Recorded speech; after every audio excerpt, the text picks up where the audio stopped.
everybody, and welcome to your first online class. This section is about 10.5 and it's angles related to a circle. Some of the objectives that we're going to learn today are determine the measures of central angles, determine the measures of inscribed and tangent chord angles, determine the measures of chord angles, and determine the measures of secant tangent, and tangent angles. But before we get too far, let's review what some of these words mean. A central angle is any angle where the vertex is at the center. And an inscribed angle is any angle inside the circle where the vertex is on the circle. Notice the difference. The vertex is on the circle of an inscribed angle, and a central angle is in the middle, so it's at the center. Other ones we need to know is a chord, a secant, and a tangent. If you remember a chord, it's any segment inside of a circle that connects one side to another. A secant is just like a chord, except for it extends in both directions. So it's a line that goes through the circle and touches the circle at exactly 2 points. A tangent is almost like a secant. It is a line, except for it only touches the circle in one spot, but it will continue on, so it is a line. So our first type of angle is a tangent chord angle. This is an angle whose sides are a tangent, which is QR, and a chord of the circle, which is PQ. So if you notice, this is what a tangent chord angle looks like. It is made up of what the angle is called. So it's made up of a tangent line and a chord. So to find this, we have a theorem, and it says the measure of an inscribed angle or a tangent chord angle, notice this is the inscribed angle, this is a tangent chord angle, where the vertex is on the circle, it is 1/2 the measure of its intercepted arc. So in an inscribed angle, to find the measure of angle ABC, which is this angle right here, I do half of arc AC, which is this outside arc. We do the same thing for this tangent chord angle. You take half of the arc, which is RS, and that's how you get the angle RST. So let's see this in an example. So I am given the measure of arc AC is 112 degrees. So what this means is this arc right here. This arc is 112 degrees. And I want to find the measure of angle B. So to find the measure of angle B, I take 1/2 the measure of my arc. And my arc in this case is AC. So I plug in the values. I get 1/2 times the measure of AC is 112 degrees. So my measure of angle B will be 56 degrees. In the next example, this is a tangent chord angle. So we are given that FE is tangent at E, so that means that it only touches a circle at point E. And I know that DE, so this arc right here, all the way around, is 100 degrees.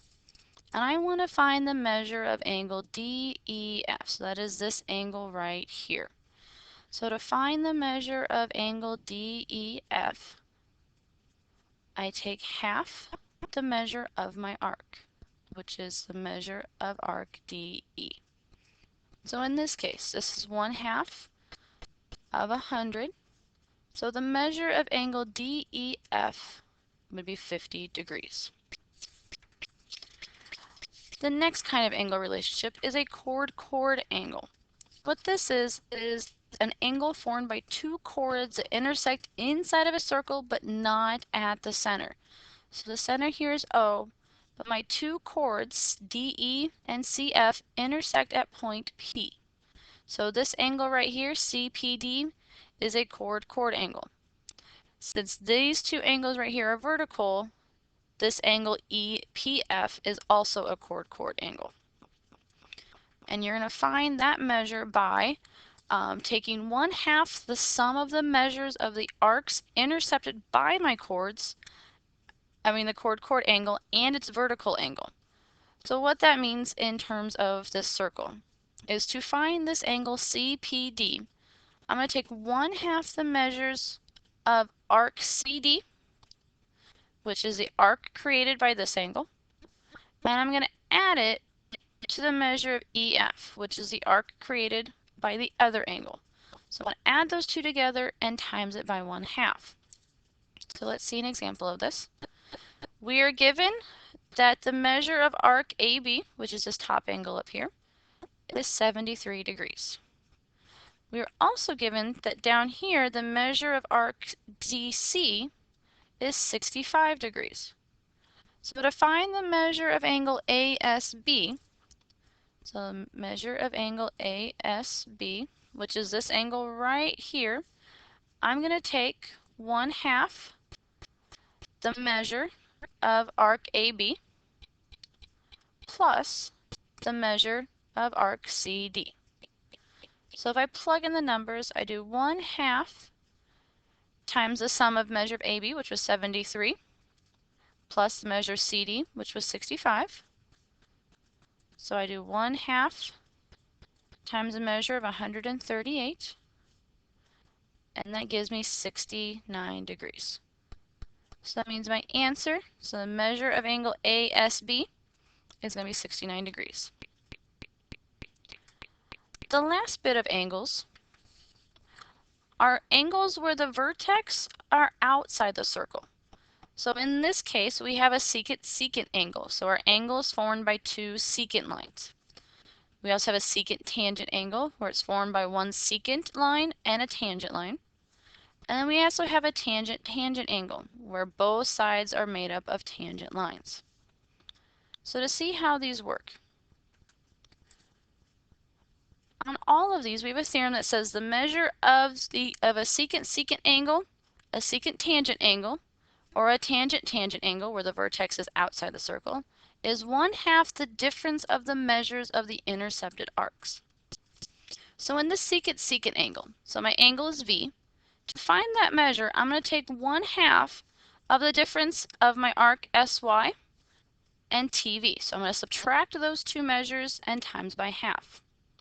Same thing for a secant tangent angle. I'm going to take AD, so the measure of AD, and subtract the measure of arc BD and divide by 2 or times by 1/2 to get angle C. In a tangent-tangent, we are going to use all 360 degrees. So I'm going to take the big arc, which is EGH, subtract the small arc, which is just EH, and also times by 1/2. So let's see this in practice. So in this example, we are given that the measure of arc JK, so that is this arc right here, is 120 degrees. We're also given that the measure of HM, which is this other arc, is 60 degrees. I want to find the measure of angle F. So to find the measure of angle F, I'm going to do 1/2 times the big arc. So in this case, my big arc is the measure of JK. Subtract my smaller arc, which is the measure of HM. You will always do the bigger minus the smaller. Otherwise, if you do the smaller minus the bigger, you will get a negative number. And we know we can't have a negative degree.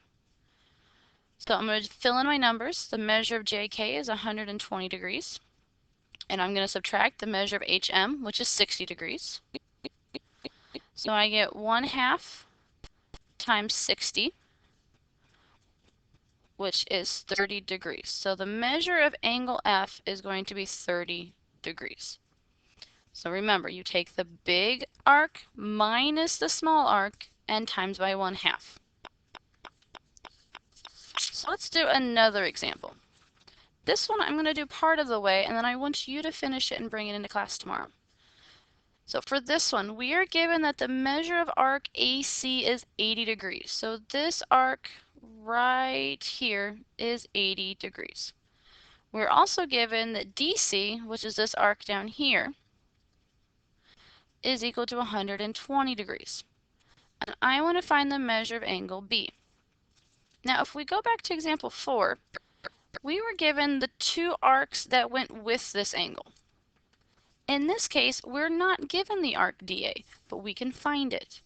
Knowing that a circle is 360 degrees, I'm going to take 360 and subtract my other two angles, or my other two arcs, sorry. And when I do that, I get 160 degrees. So that means arc DA, which is the other arc that I needed, is 160 degrees. So now that I have these two arcs, I don't need this 120 anymore. I can cross it off. That way it's not confusing me. And I'm going to use what I did before to find the measure of angle B. So I want you to try that and see what you get. So let's recap what everything we've covered. So if the vertex of an angle is on the circle, so if it looks like one of these two pictures, so this was the chord, and this was the chord tangent. So this is also the intercepted or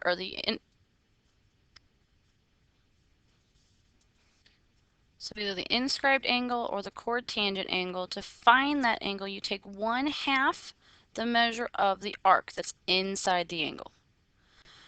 If the angle vertex or the vertex of the angle is inside the circle, then you add up the two arcs and divide by 2 or times by 1/2 as well. And for the last ones, if the vertex of the angle is outside the circle, which was the case of all three of these, you take the big arc minus the small arc and times by 1/2. So I wrote it both ways down here for you. You may want to write this down in your notes. That's completely up to you. But now that you've watched the video, you can always go back, rewind it, watch any of the other examples you need to, and I need you to solve these next two problems. So here's example 6. We're given that AB is 63 degrees and CD is 47 degrees. I want you to find the measure of angle AEB and then bring it in tomorrow. And then example 7, we are given this circle where the arc from R to S is 140 degrees. I'm not giving you RS, but remember the fact that a circle is 360 degrees. And I want you to find the measure of angle T. So remember, you can always go back, review any of the examples you need to. Make sure you write all of this down on the note sheet. If you don't have it, go back to Edmodo. It is on there. And I will see you tomorrow.